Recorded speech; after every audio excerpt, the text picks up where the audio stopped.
Speaking about Shimza, what happened between you and Shimi? You guys had a fall. Oh, man, a lot.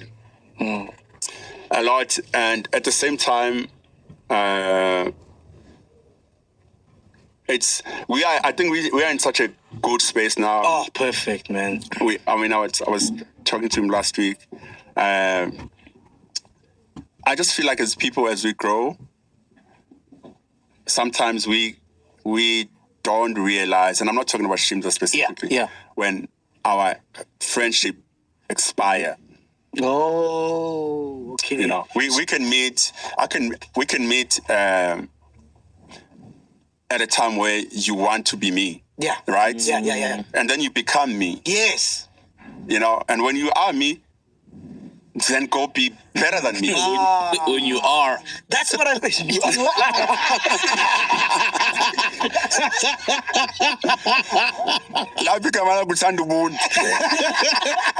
The most violence. You're right, because that's the way I felt. I felt like he was a mini you. No, I'm just saying, like with people, you need to understand when the friendship has served its purpose. And maybe in a certain way where you needed certain things and you got those things and now let me run. You know, and that's it. So sometimes we stick around and then it becomes a little bit toxic. Did you reach out to him for you guys to reconcile? Man, we've been back and forth with Shimza. Yeah. I mean, the last time we had a meeting, it was at Oskido's house. Yeah. You know, and I was there and he came and Oskido said, "Hey, Donna wants to talk to you." And I was like, cool.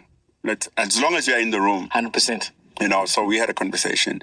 And worse at the time, I was going through a lot of stuff that, you know, was helping me grow. You know, and I said to him, I just think, and this applies to you. Yeah. And you.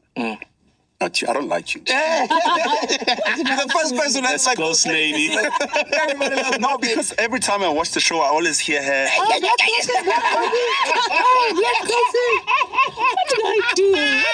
I'm like, who's this girl? and now she's quiet. I'm like, hey, who is she?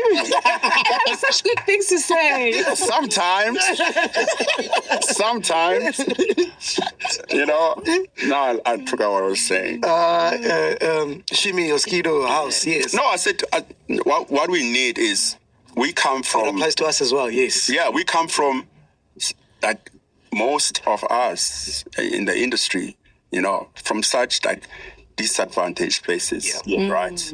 And we work, you know, we start making a bit of money, and we get exposed to different things, and with that comes power. And power brings a lot of things. Ego. A lot, you know. The most important thing, and I said this to him, is to seek therapy so that we can learn to deal with fame. Yeah.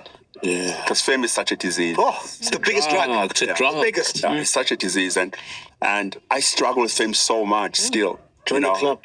No, I struggle, man. I'm worse than you, and I'm not even that famous. Yeah, I struggle. Like a lot, you know, where to draw the line. Yeah. Where do you be nutty? Where you coffee? It's because being black coffee works most of the time. 100%. You know, there's a lot of perks, like when I eat in the most prestigious restaurant and I call as Nati, they're like, "Oh, sorry, Nati, we don't have tables." And then I call again I get someone to call as, "Hi, I'm Black Coffee Assistant. He's looking for a table." And it's not just restaurants, even women. If you want to eat, when you call us Nati, man, no. I don't know how we got there, but so the most important thing is to learn how to deal with fame, you know, and abundance, you know, because all of a sudden, you are a Grootman to your Grootmans at home. You know, you are a father to your mother all of a sudden. And that changes power so much that even when you're outside, you know, you're gonna behave a certain way. 100%. You know, all of a sudden when you're not home, your uncles can have a meeting without you because you are the breadwinner. Breadwinner, yeah. But you're probably 16. You know, like you don't even know how to make these decisions. But everyone waits for you to speak. So There's no rule book for there's nothing. Yeah, it's crazy. That's what I said to Shimza. Like, given our fallouts, and it's so many different, like, small things, and I realized that what we are struggling with is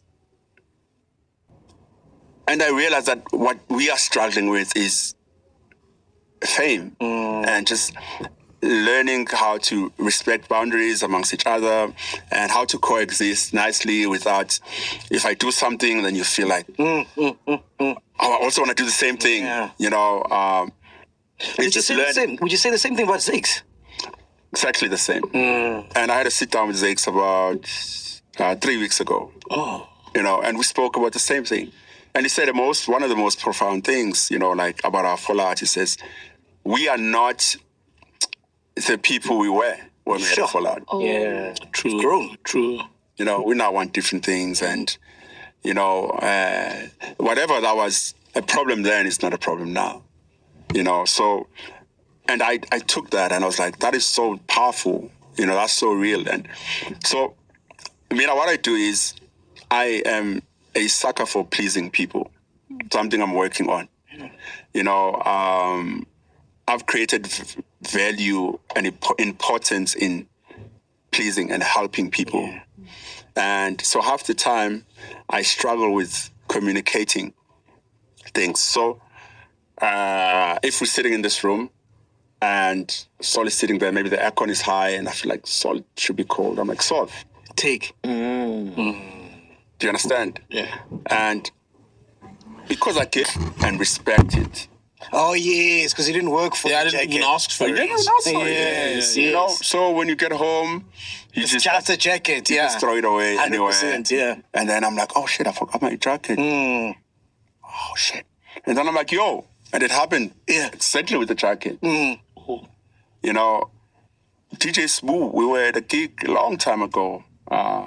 And he was DJ Smooth, and I was like, and we were at a gig, and exactly like that. And I was like, man, are you cold? I have a jacket in the car. And he was like, yeah. And I gave him. It was a leather jacket, like important to me. True. You know. And then I was like, bro. He was like, I'm gonna check in my other house. I'm like, okay. And then the following week, I'm like, bro. He's like, I can't find it, man. I'm gonna check in my other car. Yeah, but that was a lesson for me because and this is your jacket. He never asked for it. Yeah. So I am now beefing with the guy. I gave a jacket to. He never asked for it. But I can attest to the whole you pleasing people because I remember when I owned Paparazzi, we booked you there. And dude, like most people before I book them, they would ask, hey, where's my money? I'm not coming before my money is clocks. I'm not saying SMS, whatever. Bro, I hadn't paid you, bro. No. Remember? That's why I'm like, why is this guy talking shit about me? He owes me. I'm like, there's a lot of guys who've sat here and I'm like, not you too.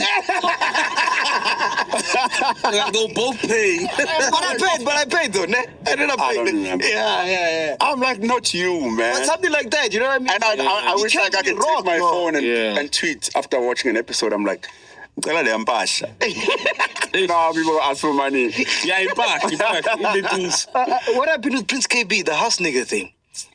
Man, I don't know. Actually, I don't care. You know, I just felt at the time the guy was, and I could be wrong. Sure. You know, I just felt he was at a space where he was the guy he always wanted to be. So, which goes back to the fame thing, therapy thing, where you one day I'm gonna make it. One day, and then you know I go to Oskido's house for the first time. I'm like, wow. Yeah. And then fast forward, I have a bigger house than his. You know, 100%. And then now I'm such a good man. Yeah. I just felt like that. Yeah. Like he was at a space where he was like, I'll show you one by one that the You guy guys ever resolve that? he was never my guy. Yeah. So there's nothing to resolve. I mean, he's going on with his thing. I'm going on with my thing. AK's manager, what happened there, bro? That was so uncharacteristic. When I saw that, I'm like, this is not coffee. No way. You know him. No ways, bro. Listen, that's the Natty's thing. always chill, dog. Natty's an introvert. I mean, if you can, there's a video I posted this past from Cotton Fest. If you watch that video, we meet. Like, there's a video there where we meet and we greet each other. That's my guy. Tiamo. Yeah. Yeah. You know, man. and that was one of the most embarrassing things. Nah. You know, like for me. What is going on, bro? So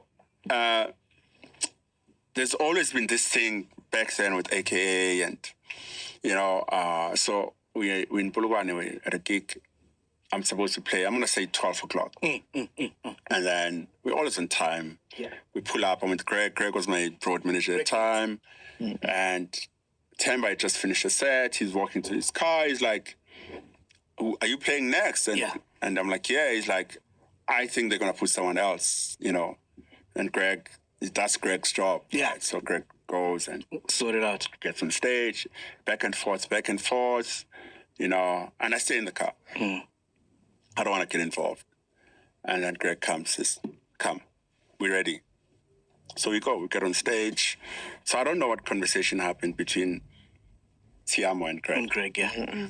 I was called to come play. So, and as I walk on stage, I think Tiamo was going this way at first, so I pass him. Because I saw that back and forth between them. Yes.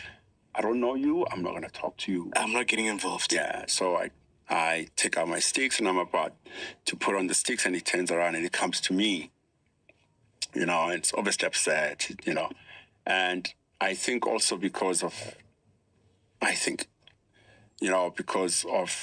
the fact that it was me, and there was like, Tiamo, you have to make this thing happen, Tiamo. The pressure was on him to make it happen, and Greg sorted it out for me, so I'm like, I'm going to play. And when he couldn't fix it with Greg, then he came to me, and he came to me upset, obviously, like, yeah, this is People are bullshit, watching, yeah. I didn't even know people were watching, like, this is bullshit. I'm like, excuse me, like, he was like, no, this is not on. And he didn't say anything, like, too disrespectful. Yeah. But I was on the edge, knowing Yes. what's happening. And And you zoned in. You're already thinking of your set. the fact that I actually didn't get involved and I'm here to play, and then you decide to come to me, then he was like, no, whatever. I was like, man, first of all, I don't know you, and I don't know why you're talking to me, and I don't know what your response was. And like, Greg should have known, because I had memory sticks and I gave them to Greg instead of putting them on the CD player.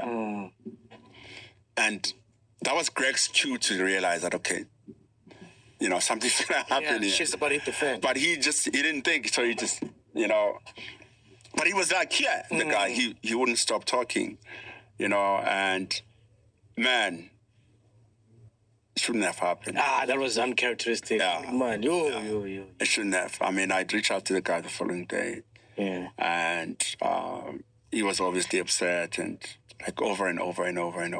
And that's my guy, Even now, the fact that I know him and I know how dope he is as a human being, I feel even worse. Yeah. I feel even worse. Like, I feel worse, man.